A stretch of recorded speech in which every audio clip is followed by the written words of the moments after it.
Hello, everybody. Welcome to Kaiju Matsuri 2025. Most people know me as Salsa Steve. I'm Steve Cuevas. I'll be interviewing the awesome Sean Johnson here from Lightspeed Rescue. So I guess we'll Pleasure. just jump right into it. So tell us, Sean, about how you got the casting call, how the series went for you, and the impact it had on you afterwards. Well, let me start with the latter part of that first.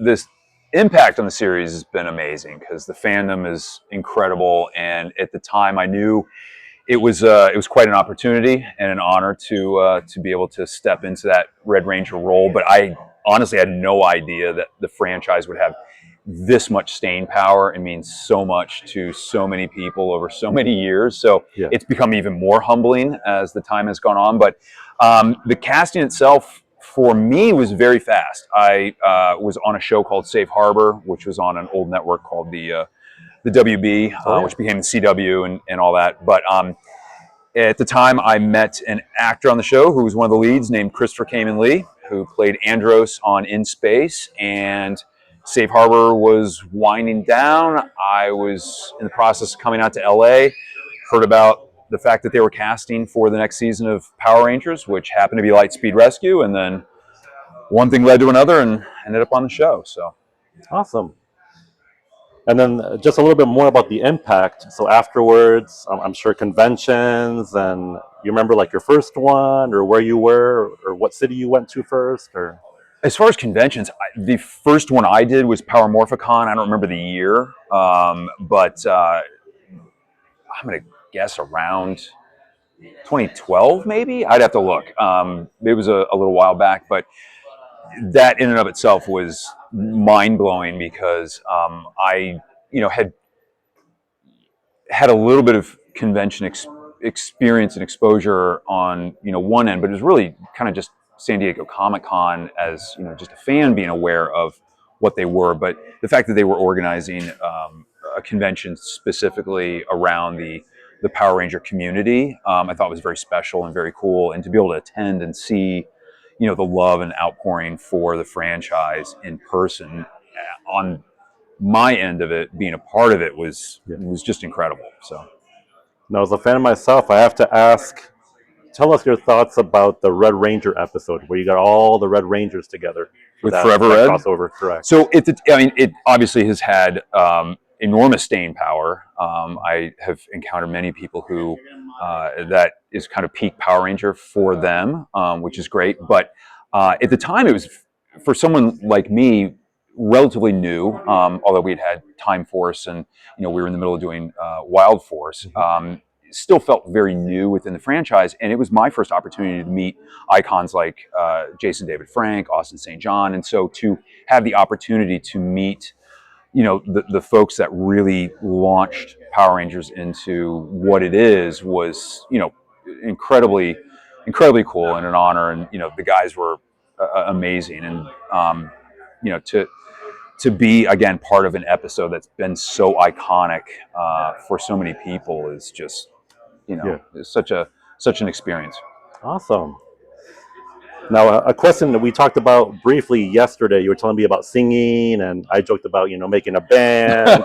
And I've been thinking about a name. Maybe Lightyear Liberate, but kind of.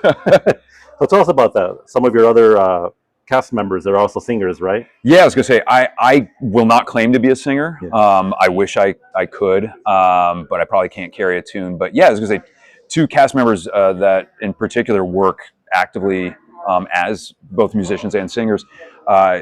Keith Robinson, who played the Green Ranger Joel on Lightspeed Rescue, and Rhett Fisher, who played the Titanium Ranger Ryan on Lightspeed Rescue, are both very accomplished musicians, and their vocal abilities are absolutely amazing. So they regularly perform and record, and so a lot of talent on Lightspeed. Exactly. And I have to say, as a fan myself, I mean, I met Keith Robinson when he came to Albuquerque, which is where I live.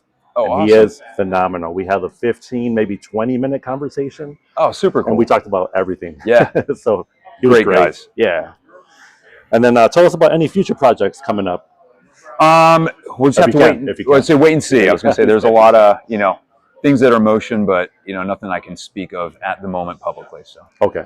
hopefully people will keep their eye out. That's right. And let's see.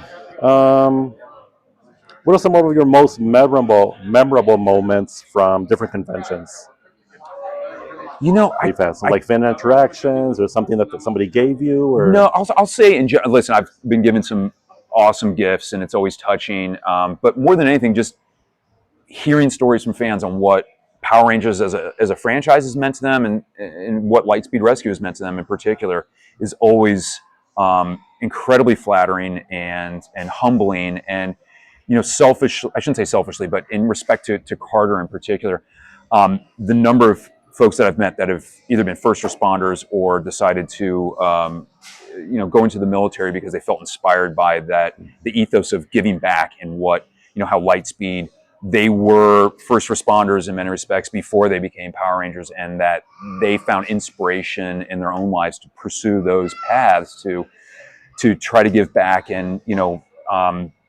be heroes in their own right, is just, it's, as an artist, to be able to connect with the fans in that respect, is, it never ceases to be absolutely mind blowing. So no, I agree, and that's what I loved when I chatted with you, because here you are, kind of a fire truck Zord, and yep, the paramedic has an ambulance Zord, and it's like, wow, and here you are, the first group that are actually adults, and you're real life heroes for the most part in real life, and now you're public figures, and everybody knows who you are. There's indeed, no more secret identities. yeah.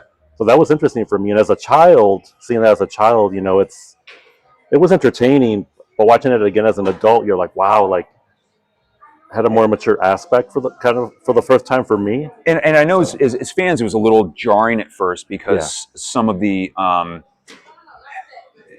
storytelling had to shift, and that can always be a bit of an adjustment. But I appreciated the fact that the writers and the producers, and they wanted to try something a little different, and Hmm. having it with their identities just out in the open, and the fact that they were a little bit older and stuff, I thought was just nice to try to shake things up. And I think it's great that fans have grown to appreciate it more, I guess, over the years. So Definitely.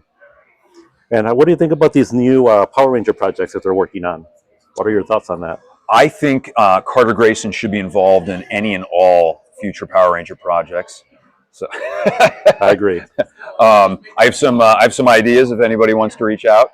But no, I think it's anything that again, the property has had such an amazing fan base for so long, that anything that can continue that, whether it be in written form, comic book form, new series, films, whatever it might be, is just giving back to a fan base, and hopefully expanding that for the future. And as Sentai has proven, there's a Yes. lot more that can be done, and we could have many more years of Power Rangers. So I Yeah. hope it continues.